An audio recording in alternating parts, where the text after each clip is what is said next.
Happy Thursday, Muskie basketball fans. Here we are with your weekly Razorcast. That's Jeff Zink and Jim Reaker talking Xavier basketball. And before we even get to saying hello, Jim, I got to say, for weeks you've been saying the following things. The Big East is the tightest conference from top to bottom in the country, that the winner could have 3 or 4 losses in the conference, and that Villanova wouldn't survive its upcoming slate of games. You were talking more about hosting Butler, had already beaten them, and going to Providence before they came to Xavier, but it all came to head maybe one game early with St. John's last week. So I just, before we even get to those details, we're getting them in the go, send out the kudos because Jimmy the Reek is back on track. Yeah, in fact, I was going to call you yesterday just because we didn't have a broadcast, just to tell you that I thought Villanova was going to lose last night to St. John's, but didn't have a chance. Oh, come on. I just was interested in how both teams would respond to that. Again, the Johnny's getting off the schneid by beating Duke, but the game was in Philadelphia, so I probably wouldn't have said that. I just probably would have thrown out, you never know what might happen. Well, you throw that out about every week because that's true to just about everything. But, again, talking about Big East, one of the team that is 0 for 2018 and is last in the conference comes around and beats the number 4 team and the number 1 team back-to-back. That's saying something about the conference, and we'll talk about that. And you did predict it. You said you predicted the Duke win, so we'll give you that. Okay. I'll take what I could get. But that line, 22-3, 10-2 in the Big East, which this morning has the Musketeers sitting on top, number 5 in the country, number 2 with the RPI, and then we throw in, of course, the crazy evening last night, number 1 and number 3 going down. If the Musketeers could take care of business this weekend, and it's no easy task, we could see an all-time high in the polls. Well, that's something I was going to mention later. You beat me to the punch, but that's what you're here for. Let's talk about we're going to talk about the week to come and going to Creighton on Saturday and then hosting Seton Hall before the game. Everybody's looking for next Saturday hosting Villanova, and like you say, not only could Xavier be at their highest ranking ever, but that could be another matchup between top 5 teams like we have with Purdue and Michigan State this weekend. But first we have to go back and reflect upon the week that's passed. And there's sort of a good news, shady news proposition. The Muskies, of course, got out of New York with a game that could have gone either way. And we talked about that last week, but they escaped that possibility with St. John's. But then come the 2 overtime games this week. They barely escaped an improving Georgetown team, which took them to overtime at home, which is probably the bigger surprise, with Georgetown being in the bottom 3. And then, of course, the great game they had the other night coming back to take the Butler Bulldogs and taking them out in overtime in a very tough place to play at Hinkle. Yeah, and I had to kind of refresh my memory on that game. The only thing that stood out when I started thinking about that game this morning was, of course, what there's been a lot of airtime on Trayvon Bluett's 4-point play. And I'm going to tell you exactly what I was thinking when I saw that. They were down by 4 points with about a half a minute left as they brought the ball down. And Quentin had a drive to the bucket, and at that point, you're thinking basketball strategy. You don't need a 3, get a 2, call timeout, foul, start trying to extend the game. So it looked like Quentin had an easy bucket, and all of a sudden he turns around and flips it back to Trayvon Blewett, who's going to launch a 3, which in my mind I'm saying, why are you doing this? Of course, once it went in and he was fouled and made it a 4-point play and tied the game, I go, oh, that's why you're doing it. So, in fact, Chris Mack joked that he had that Luke Murray had drawn up that 4-point play in the huddle. Well, it was a great, win overall. But let's go back first to the other day where Patrick Ewing brought his Hoyas into town And I don't think anybody really expected this, and I'm sure you were down there, for this one to go overtime. But the Hoyas, who seem to be getting better and better, and Patrick Ewing's got them playing Hoya basketball like he played under John Thompson, they really stretched the Muskies there, and probably, when we get to this in a little bit, you can cover it now, is we've got to wonder sort of what kind of funk J.P. McCurr is in. He's been on a spill here where he hasn't been able to fully produce what he usually produces. Not terrible, but anyway, the Hoyas and Xavier, what did you see down there at Cintas last week? Well, it was a great game. It had 20 ties and 21 lead changes. And I think what you need to look at, sometimes fans just look at the overall record, but a lot of times it comes down to matchups. And I think a key going forward and all through this season where Xavier holds an edge on almost every team they play is the big men down low. And, again, they got 3 of them that play there. That's 15 fouls to give. Usually one, if not 2 of the 3 have pretty good games, which leads to some outstanding stats for that position alone. But the Hoyas have some big men, too. Number 1, Jesse Gauvin, probably their best player down low. He had 23 points. And actually maybe the turn in the game came when he fouled out in overtime. And that's, again, the other thing. Xavier can play that position and not worry about fouls. And there are some teams that have some decent big guys, but I don't think anybody can match the 3 big guys that they have down low. And the big one then was Tyreek Jones. He had 15 points and 6 boards. And more importantly, he made 4 free throws in overtime. And, of course, he struggled a little bit at the free throw line, had improved at the beginning of this year, but had kind of hit a tough stretch there. And that's another thing. I heard a stat the other night, I think, in the Butler game, and this is very, very important, that in the last 2 minutes, the Musketeers are shooting over 90% from the free throw line. That's just incredible. It just shows the focus and a problem that they solved that they had last year. We talked about all last year. I think they're in, last I heard, they're 22nd in the country, somewhere in the high 70s. But, again, when it's crunch time, they're knocking down the free throws and they're finishing games.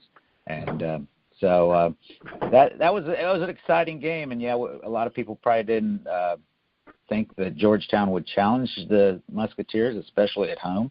But I think Patrick Ewing's doing some good things. I think he's teaching those big men how to play like he played, and I think he's starting to change the actual identity of that team. That team was the Princeton-type team being under John Thompson III for so long with the back cuts, and now the players coming in are going to be a little bit different. They're going to be more of a big, pounded-in type of player. So, the future, I think, for Georgetown is only going to be brighter. Oh, yeah, they are looking good, and that's good news for the situation overall. Bad news in the Big East if you can get another powerful team back to the situation that they were a few years back. I just mentioned it. It's a huge thing, but tell us, you've been singing his praises all year, but JP seems to be in a bit of a funk. I mean, he's obviously contributing. He still has the spirit of the team going, but what you notice is, for some reason, he's not getting the shots that he used to. Just 4 field goal attempts against Georgetown, 2 against Butler. Have defenses shifted to shut him down, or is he just in a mid-season funk? What's going on with JP? That's a good question, and I heard or read somewhere that somebody even mentioned that he might be under the weather a little bit. And that wouldn't surprise me in the fact that if you followed this team very long with Chris Mack, he never, ever tips his hand of who may be injured or who may not be feeling well. So maybe that's part of it. Something I noticed is, and I don't know if this has had a mental impact on him, kind of watch his body language in the last couple games, is the emergence of Najee Marshall has led to the point where at the end of games when Coach Mack starts playing offense, defense, that he's not leaving McCura out on the floor anymore when they go to the 5 best defenders when they need to do that at the end of the game. And maybe that has a little bit of, a funk. I know he loves to play, and he's a great defender, or can be, but obviously I think Najee Marshall is just more naturally gifted than he is, a little bit longer than he is. So I don't know if that's had an impact. Yeah, you look at it against the last 2 games where he hadn't scored much, he really hadn't taken that many shots. But then you can go to the fact that this team is so deep that that's the beautiful thing is, because Trayvon Blewett went through a stretch where he wasn't scoring a whole lot either, that when somebody's not on, there are plenty of players to pick up the slack. So I'm not quite sure. I don't know if I answered your question. No, I didn't. But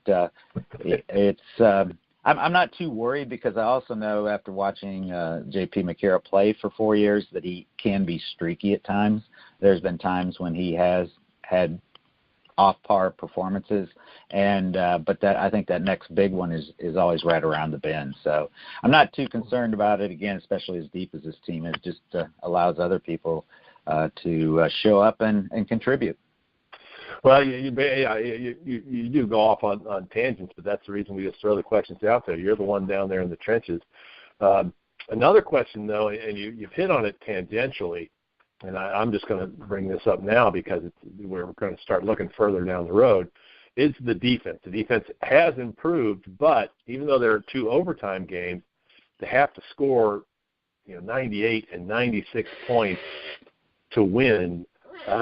You've got to wonder if that's going to affect things. You're not always going to get that 4-point play to be able to go into overtime. And when you get into these tournaments that are one and done, what are you seeing that leads the Muskie faithful to understand that the defense that really led them to that Elite 8 run last year is going to be able to perk up in the next couple of weeks as we get ready for Big East and NCAA tournament time? Well, what you're seeing is not an overall defensive performance. That's the negative. Yeah, they, for even 30 years, I think Xavier's always hung its hat on being a outstanding defensive team, being able to hold teams in check. So part of it, I believe, is just that they are so offensively gifted, and maybe that's at their fault mentally that they don't feel like they have to lock teams down. But here's the positive side of that, especially in the last 3 games, when they've had to play defense, when they've had to lock the other team down, and I think specifically St. John's game. St. John's, I think, was down by a point, and the Musketeers stopped them 3 times in a row to win that game.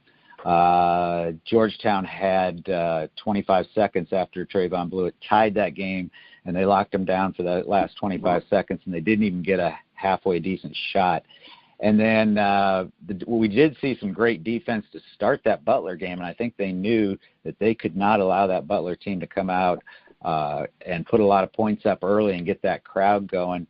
I'm sure we're going to go into that game, but if you remember, they really locked them down at the beginning of the game, first 10 minutes. At one point, it was 27-11. And then at the other end of that game in the overtime, again, the Musketeers, I think, played great defense, and that game, what the final score was, I'm not even sure what it was, but I know actually Butler scored right at the end of a buzzer on I think hit a 3-pointer to make it closer than it really was. So they played excellent defense during that overtime period. So that's the positive. It's like when they really need to make stops, they've come up with it.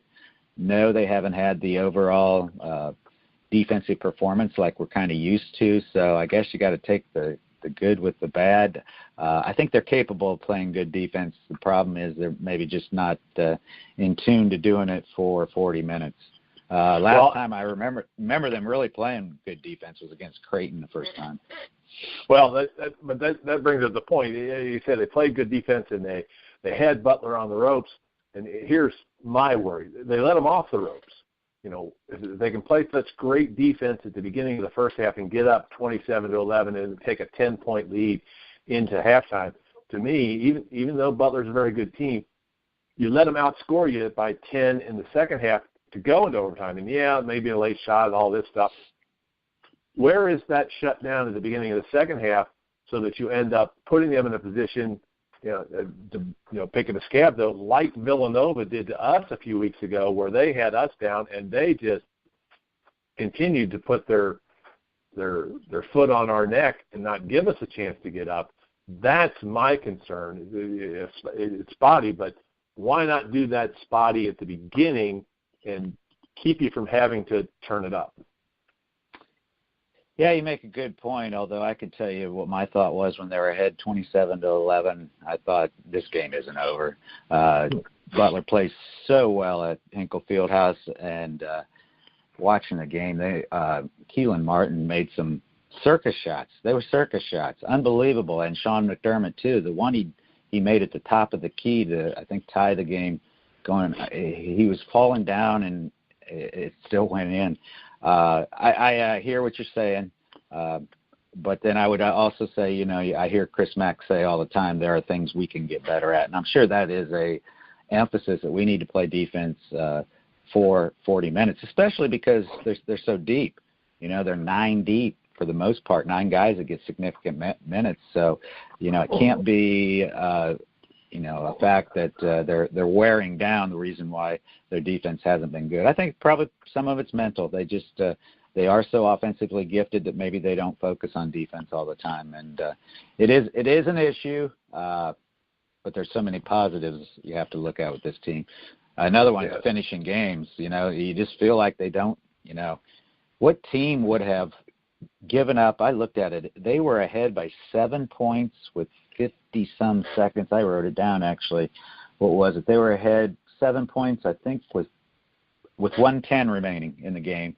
And, of course, allowed Butler to come back and tie them on the road. Exactly. And the crowd's going nuts. What team could, weather that and still come back and win in overtime? Yeah, well, weather that, but again, go back to my point, and I hear what you're saying about the positives, is if you're up 7 at that point, you don't go into overtime. But so to me, that's the issue we got to look at going down and through this week. Don't get it. If you look at the Butler game, you have lots of positives, being able to come back, the strength, and something that is emerging that we've talked about is a big factor in the past several NCAA tournaments in the era of the one and done is that older leadership. You've got a set of guys here that have been around, plus the new guy in Cantor who's joined us this year and is providing great minutes and great offensive production, as well as a couple of key stops and being part of that defense that you're talking about. But that would have to be a huge part, too, looking forward, is that we have the guys that have been there before, and that might be what's contributing to what you're talking about there in their ability to come back when things don't go their way. Yeah, and Karam Cantor, what can you say? I mean, we thought he would be a contributing factor. We did not know. I mean, he's just an oddity. He's 6'11". He can play underneath. He could back you down, but he can also step out and hit a three-pointer. And he was part of that. I think he had eight points to lead off that game and helped lead that 18-point lead. Also, it's kind of, I think, telling that at the end of regulation, when the Musketeers had the ball and a chance to win the game, it was Karam Cantor taking the shot. Now, he came up short, didn't make it, and the game went into overtime. But that said to me, you'd have thought it would have been Trayvon that they would have set the play up for. But actually, and I think maybe part of it was that they felt the Bulldogs would be focusing on Trayvon, and Karam popped out, and he took the shot at the end of the regulation to try to win it. But he's just an unbelievable matchup, being that big. Again, and then we have O'Mara played a great game too. He had 14 points and 5 rebounds, and I think that's the key, especially in the Big East. There's nobody that can match the big men of the Musketeers. Well, let's move on. A good week, 2 good overtime wins, 1 at home, 1 on the road, and now we're looking to. Everybody is starting to look again to next Saturday, not this Saturday, but the following Saturday, where we'll be hosting Villanova. Obviously, they won't be number 1 unless Virginia stumbles, and Virginia almost did against Florida State last night. They had to pull it out at the end, and they've got a couple of big games coming up this week, as we talked about in our Trogcast earlier, they've got to do their rivalry game against Virginia Tech, and that's always a battle. And then they have to go back to Florida to face Miami. That might be after the rankings come back out. But the key is we got to get through these next couple of games, and we talked about that on our Trogcast as well. You know, you've been talking about all along about this spate of games for Villanova, but this is a tough spate for the Muskies, and they don't want to do what they did last time, which is they stumbled against Providence just before that Villanova game, and of course that didn't go the way we want. But the first step, and it's a tough one, is this Saturday against the Creighton Blue Jays, you know, in Omaha, and again one of those pesky Saturday afternoon start times. Yeah, this is a big game, and I don't think the Musketeers will overlook this game. Again, you talk about the experience, and I think that will be a big part of it. But, yeah, Omaha, Nebraska CenturyLink Center in Omaha is, I believe, the fourth or fifth toughest arena to win in the country. And the Musketeers in the first 4 years of Big East play have gone down. I think they might be 1-3 in their 4 years out there. Definitely not any better than 2-2.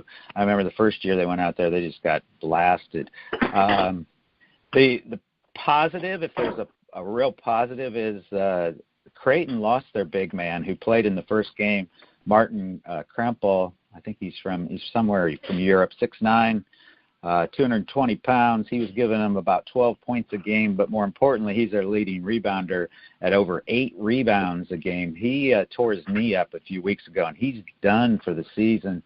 In fact, I believe the Blue Jays had to bring a player off being redshirted because they're so thin down low. So that's a big advantage. Again, I think you'll see immediately when that game begins, you'll see the ball being fed into Karam Kanter, and he'll just hopefully have his way down low. And then you bring in Sean O'Mara, who's, you know, just giving the Musketeers all kinds of quality minutes.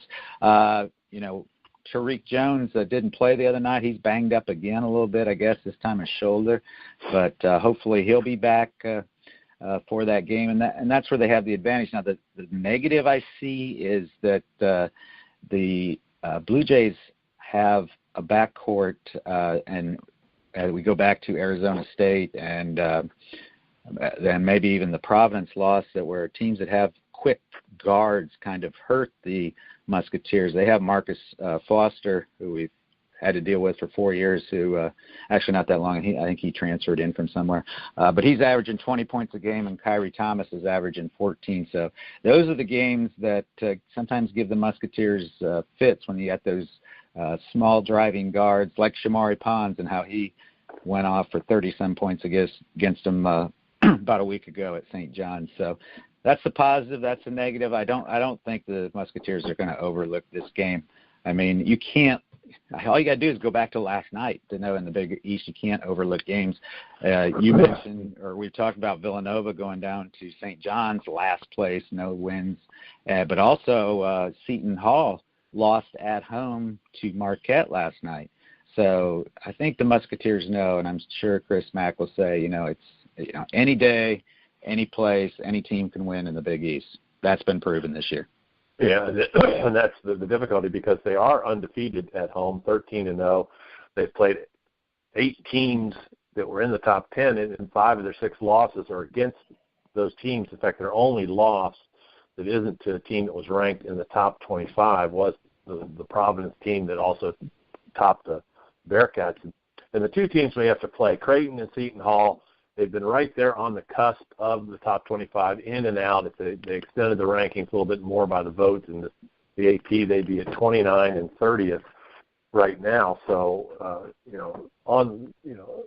tough squads either way. So we're hoping that we come out of Omaha with victory. Then we get to come back home to a Seton Hall, the team that has 7 losses.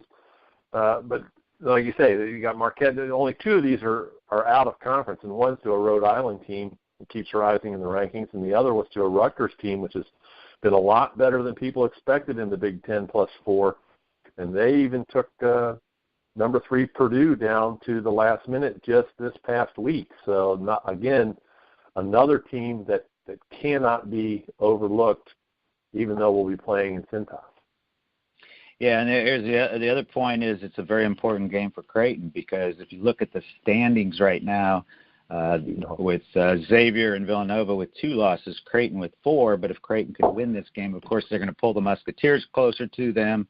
And, of course, the Musketeers and the Wildcats for Villanova play next week. So one of them is going to lose that. And, this is a big game. I think Creighton sees this as maybe a turning point of their season where they could pull themselves into that top 3, maybe an outside chance of tying for a Big East crown, or at least finishing second behind either Xavier or Villanova, whichever one falls. So it's an important game for them. I'm sure the crowd will be rocking. That's one place when you watch a game on TV, the crowd, you can just hear it. It's very, very loud in there. So, but again, I go back to the Musketeers have won in places like that. Hinkle Fieldhouse, there's no tougher place to play. And it didn't seem to affect them too much the other night. So it's going to be fun, Jeff. And I was hoping you wouldn't bring up that 2:30 start time, but I'll qualify that. It actually will only be 1:30 in Omaha, so maybe that'll help out. Oh, it's the noon times that have been the worst for us. Let's not bring it back too much further. But, okay. There's just something about those teams. And that's great on the Creighton, but I also led you into to talking about Seton Hall there coming to Cintas.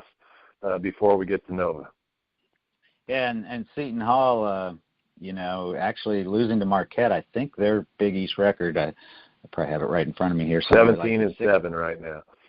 Big East is 6-5 though, right? They've kind of Big fallen East down is 6-5, 17. But let me give you again. They've got 7 losses. Only 2 are out of conference. Yeah, they just dropped a couple. They dropped one to Marquette last night and Nova before that, but their other losses are to Xavier and Creighton and another one to Marquette, so they've got the number. And their only 2 out-of-conference losses are to Rhode Island, which keeps rising in the rankings, and a Rutgers team, which has been better than expected in the Big Ten +4, and took Purdue down to the last minute just this past week. Well, what I was going to point out is early season Seton Hall was the team that was picked to maybe challenge Villanova for that top spot. They got 3 seniors who have been around for 4 years, lots of experience, as we talked about, being important this time.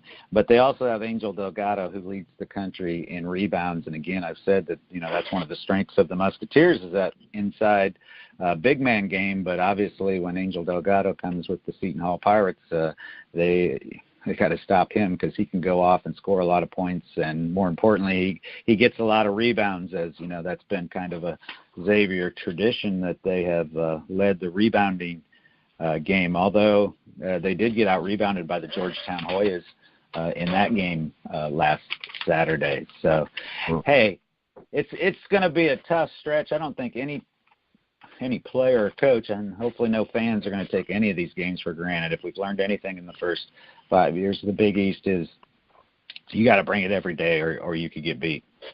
Yeah, and we kind of cover that as we do the transition into the Big East then, but, the Muskies in Omaha, and you can watch that on television as you always do, or go down to Cintas later this week for the game against Seton Hall. That's a 9 p.m. start time. It's a later start time in that case. Well, that's good though. Yeah. Well, because that's for TV. That's for TV though. I have to step in here and say 9 o'clock. It's student athletes. Yeah, it doesn't really matter. But with most of the games, they should be starting earlier than that. That's to do some sort of Big East or NCAA doubleheader. Well, I have to tell you why it's a good start time for me, because that's Byron Larkin, Joe Sunderman bobblehead night. Mm-hmm. And if it was a 6:30 start, I might not be able to be one of the first 3,000 fans in to get mine. And so that 9 o'clock start gives me a fighting chance to be one of the first 3,000 fans in to get it. So that's why. Yeah, but you also got to think about all those college basketball fans out in the Pac-12, in your Pac-12 we talk about, they get to watch the basketball games at a decent hour out there. It's only on the West Coast, it's only a 6 o'clock start time. You have to hurry and finish your dinner so you get to see it out there. That's why they did it. Okay. That's why they did it. Yeah. So 2:30 in Omaha, and then come back 9 o'clock in Cincinnati, then 4:30 in Cincinnati, and then 6:30 in Washington, then 6. Anyway, they get their bucks from that. But let's go to the Big East. You pretty much covered it top to bottom with your analysis of what's going on with the Muskies and going through here. But last week you pretty much thought Chris Mullen was on his way out, and with back-to-back wins over number 4 and number 1, did Chris Mullen save his job this week? I think he saved it last night. I wasn't sure just the win over Duke whether that would carry enough water, but when you beat 4 and 1 in the same week, especially coming off an 11-game losing streak, although for 2018, I've heard him say time and time again that we even through this whole losing streak, he says they keep coming out and they play hard every night, and of course that was very, very apparent. Because they took it to the Duke Blue Devils and the Villanova Wildcats. Now, you have to bring out the fact that Villanova was without 2 regular starters last night, and that's a team that kind of plays thin anyway. Phil Booth, of course, is out with that broken hand. I think they're hoping he gets back by maybe the Big East, or if not the Big East, the NCAA tournament. I think they said 6 weeks, and that injury occurred on January the 24th.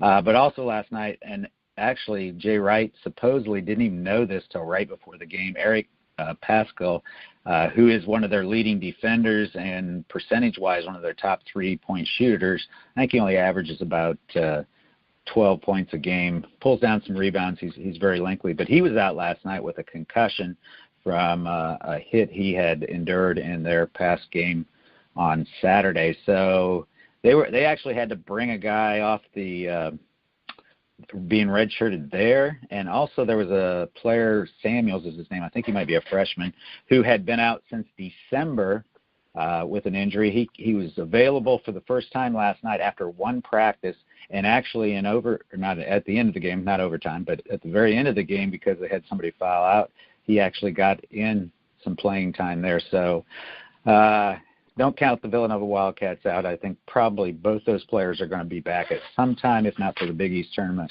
for NCAA, and I think they're still going to be a force to be reckoned with. But the Musketeers have a chance. They're even with them. 6 games, the season's starting to wind down. They have a shot. It's in their control. That's what you like, I guess, as a team.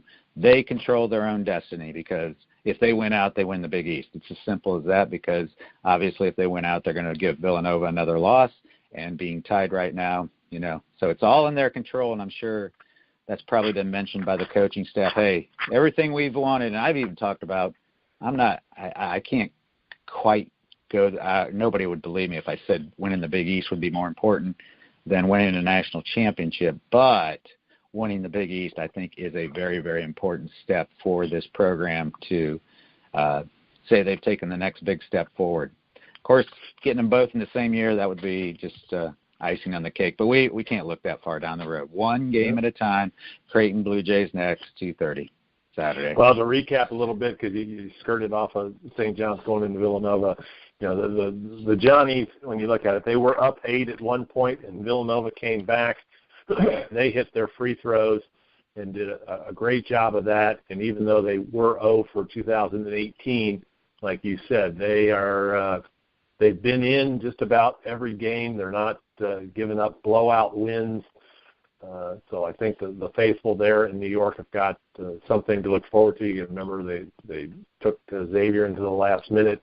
They did get blown out by Butler, but the rest of them, they've been right there. So it's going to be interesting for there. And, we'll talk a lot more about that Villanova game when we know more, because both teams have to go through this week before we get to that. But we are hoping that it will be a top 5 matchup. And for the Big East crown, right now, Xavier half a game up on Villanova, both of them with 2 losses. So like you said earlier, that one of them's going to at least get the third, and then you got Creighton, who is right there on the heels if the Muskies stumble. So a very, very interesting week coming up all the way around for Muskies fans. Before we get to our trivia and tidbits, just want to say if you're a Muskie fan, read the article that was in the Inquirer this week, Cincinnati.com, on Brandon McIntosh, who was from Roger Bacon. He's still their second all-time scoring leader and player. He was a 2001 grad, played under Skip Prosser, now doing great things as a local minister at Ebenezer Second Baptist Church in Lincoln Heights, and the things he's doing for young kids. And he says he's taken it as model and working with that, the great academic help he got from Sister Ruth Ann Fleming when he was at Xavier, because he did struggle academically. In coming to, he was only a partial qualifier when they still did that under the NCAA. But a neat article on Brandon McIntosh, former Muskie. But let's go on to, unless you got more to fill in there, our trivia and tidbits. I could talk all day about this, but yes, we'll move on. So it's just a great time. Again, comes at a perfect time in February, which is a month that I don't have too many other things that I enjoy doing, being cold and all that stuff here. But on to trivia. So trivia today I got two questions for you, okay? Again, trying to make it topical of something we've been talking about. Today we've been talking about the Creighton Blue Jays, so the trivia will be Creighton University trivia. First one is the Blue Jays have played for one national championship in their storied athletic history in the year 2000. They did not win it, but what sport did the Blue Jays play for a national championship in that final game? Do you know? Can you guess? Wow, that's a good one. You say it's not basketball. That's what you said? Oh, it can't be, because we would have known that. I was thinking basketball, they might have been there very early. Yeah. They've always had a good baseball program, and of course the college World Series is in Omaha just about every year. So I'm going to go with that. I'm going to go with baseball. And you're incorrect. They should have. This is one of your sports, soccer. In the year 2000, they lost the soccer championship. But you talk about baseball. I'll bring in the second question. Do you know what famous Hall of Fame baseball player went to Creighton University? Hall of Fame. Bob Gibson. Oh, ding, ding, ding, ding, ding. You're on. Yeah. You got it. Yeah. Can't get a baseball question by you, can I? I remember that. He was he used to talk about being from Omaha in that area, and in his time there when he used to bog those things around. Of course, Bob Gibson's still with us. He's not out and about as much as he used to be. But think of the transformation he had to go through from being a Blue Jay to a Cardinal. Got to stick with the birds, and that leads us to the part of what I'm saying. One, and quite an athlete. I mean, he did graduate from Creighton, and he also played basketball for the Harlem Globetrotters. Amazing athlete, Bob Gibson. If you want to read, what's that? Go ahead. Well, wasn't he also, I think, has been the guy that they said the reason they lowered the major league mound because it used to be higher, and when it was that much higher, he was just unhittable. One of them, that's the year he had a 112 season-long ERA, 1.12 runs per game. But that had a lot of things. That's also the year that Carl Yastrzemski won the Triple Crown, but didn't have an over 300 batting average, so they had to make a few adjustments.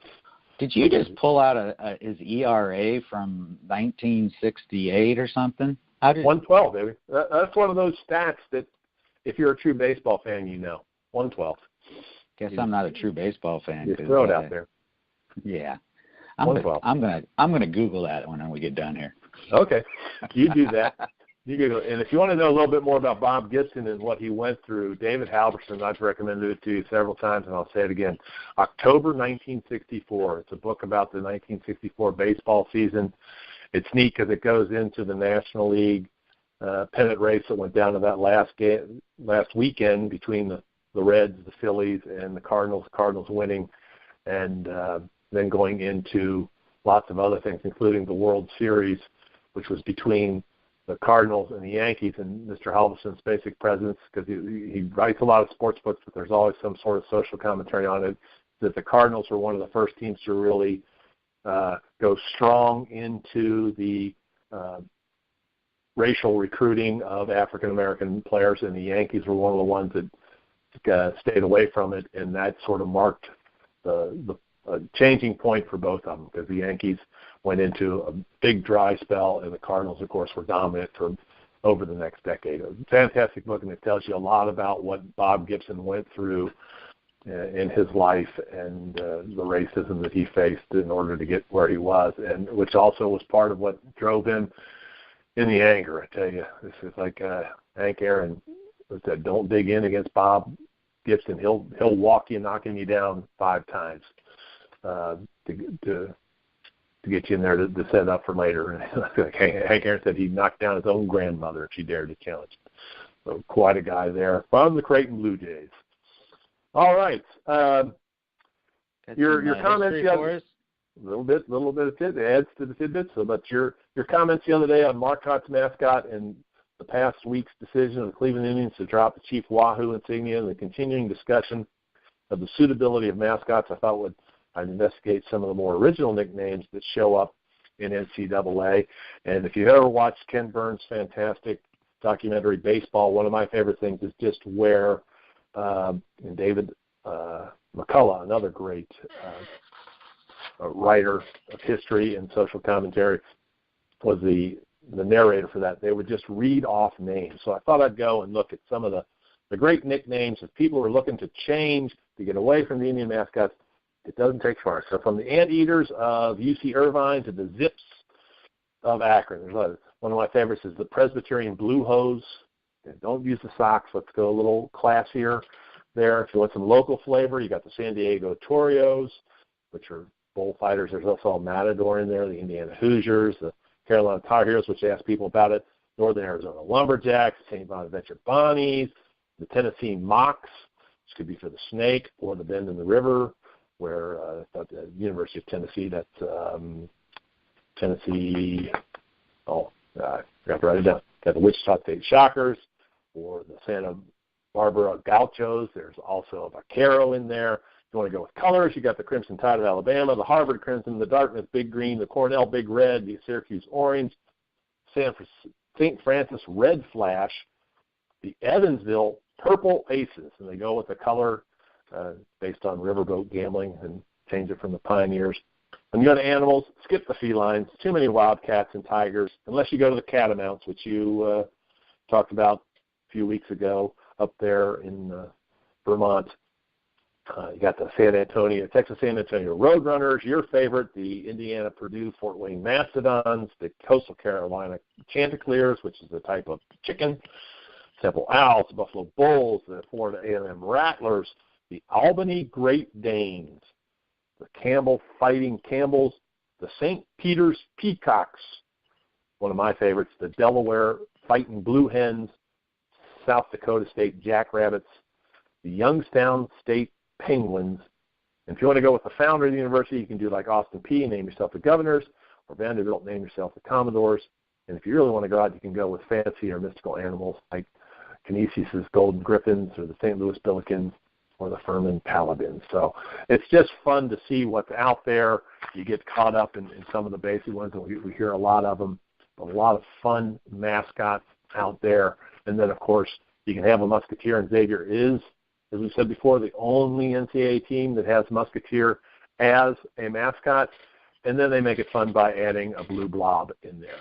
So lots of fun things. We'll be back on the air on Tuesday with our weekly Trogcast. And, of course, we'll be back next week with Xavier basketball, in which we will be looking at that big matchup, which will probably be for the Big East title, as Jim said, between the Muskies and the Villanova Wildcats. Any other final thoughts, Jim, before we sign off for the week? You've covered it. I thought you were going to miss my favorite unique But you didn't. What was that? What was what? Oh, I just had a weird sound in my. Must have been my phone. I'm sorry. Lots of weird sound come from your side. We talked about that before the broadcast, but who knows? Maybe you're haunted over there. All right, go Muskies. Lots of funny. Go Muskies.